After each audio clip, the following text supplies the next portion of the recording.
Di bawah cahaya senja oranye menyala, pedang terakhir berkilat cemerlang membelah udara.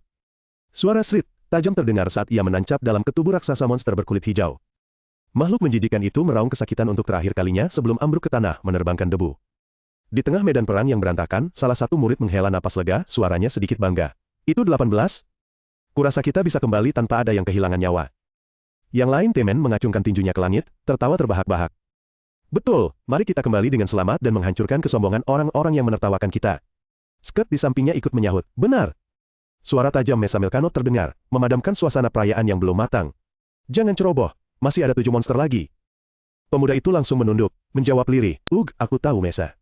Mesa tidak peduli, mata birunya menyapu hutan, wajahnya serius namun menyiratkan pemikiran mendalam. Para orc yang biasanya berpergian dalam kawanan sekarang bergerak sendiri, jadi lebih mudah memusnahkan mereka. Kurasa para dewa memberkati kita. Atau mungkin, Tuan Jin telah menerima perlindungan ilahi dan energi baik itu telah menyebar kepada kita. Dia berbalik, rambut merah ekor kudanya sedikit bergoyang, suaranya tegas dan penuh wibawa, memanggil seluruh tim. Ayo, kembali mencari, tetaplah fokus sampai menit terakhir. Selalu waspada. Seluruh tim segera memperbaiki formasi, punggung mereka teguh dan penuh tekad, siap melangkah lebih dalam ke wilayah berbahaya. Bersembunyi di rimbun semak belukar di bawah cahaya senja oranye menyala, Murakan mengamati dari jauh. Dengan desahan lelah, ia bergumam dalam wujud seekor kucing hitam, jadi masih ada 7 lagi, Haiz, mereka hanya perlu menangkap 7 lagi, maka, aku bisa pulang. Kenangan tiba-tiba kembali beberapa hari yang lalu, pada hari tim Jin, diberi tugas. Di dalam sarang yang gelap dan lembab, Murakan dalam wujud manusia berdiri di depan sekelompok orcs yang gemetaran. Ia mengeluarkan suara berwibawa, bergema di seluruh ruangan, apakah semuanya sudah berkumpul? Bayangannya memanjang di tanah, berubah menjadi bentuk naga raksasa yang mengancam, membuat para orc sangat ketakutan. Dengar baik-baik, kalian para orksa keparat, Murakan menggeram, mata kuningnya bersinar menakutkan, mulai hari ini, pastikan kalian pergi sendirian, jika melanggar perintahku, atau berkeliaran berpasangan aku akan membunuh kalian semua. Mengerti? Jika sudah mengerti, bubar sekarang. Di hadapan ancaman yang tak tertahankan, seluruh kawanan orc menjerit ketakutan lalu buru-buru melarikan diri secara kocar-kacir, saling mendorong untuk keluar dari tempat itu secepat mungkin. Kembali ke kenyataan, malam telah tiba, Murakan berjalan gontai di hutan yang diterangi cahaya bulan. Ia berpikir dengan kesal, sudahlah, anak itu terus menyuruhku melakukan hal-hal yang merepotkan. Ia menendang kerikil, kejengkelan di hatinya membuncah. Memang kenapa, bahkan jika dia adalah orang yang menjalin perjanjian 1000 tahun. Memang kenapa, dia segalanya. Sialan! Setelah ledakan emosi, ia kembali menyelinap ke semak-semak dekat tempat tim Jin berkemah, diam-diam duduk mengamati mereka. Sebuah desahan lain keluar. Hais!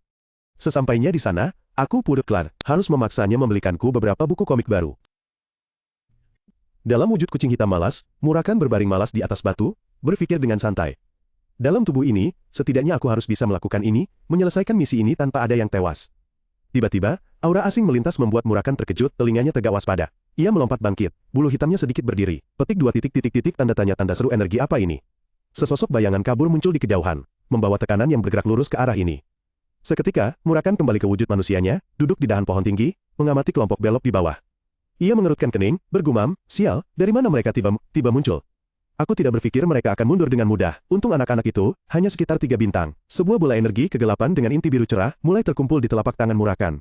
Mata emasnya berkilat tajam, penuh perhitungan. Jika itu Jin, anak itu pasti sudah menyadari batasanku dengan segera.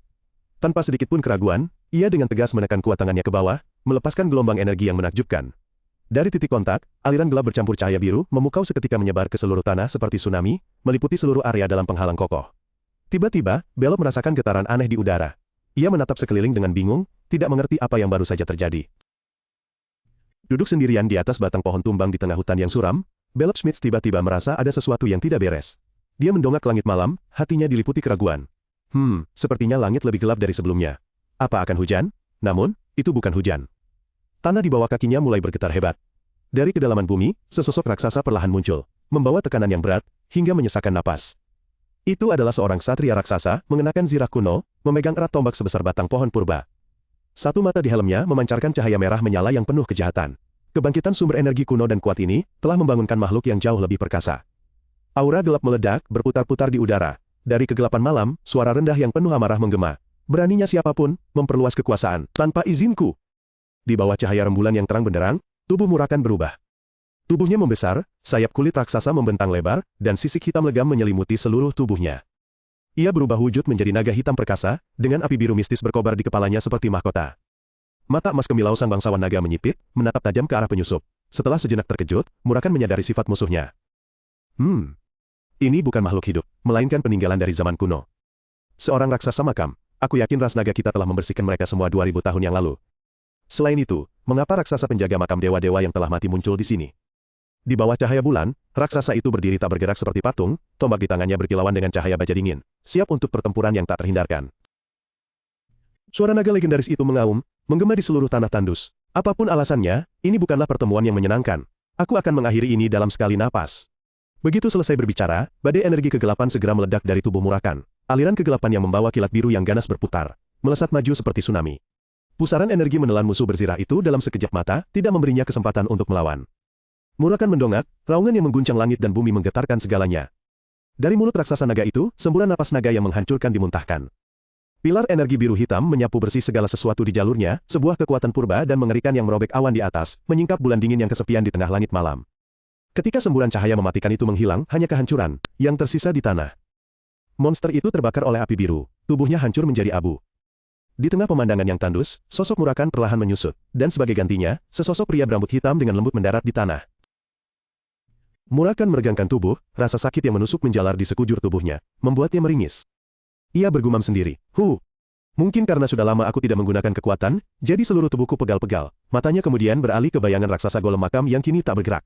Golem makam tidak mungkin muncul secara kebetulan. Murakan merenung, ekspresinya menjadi serius.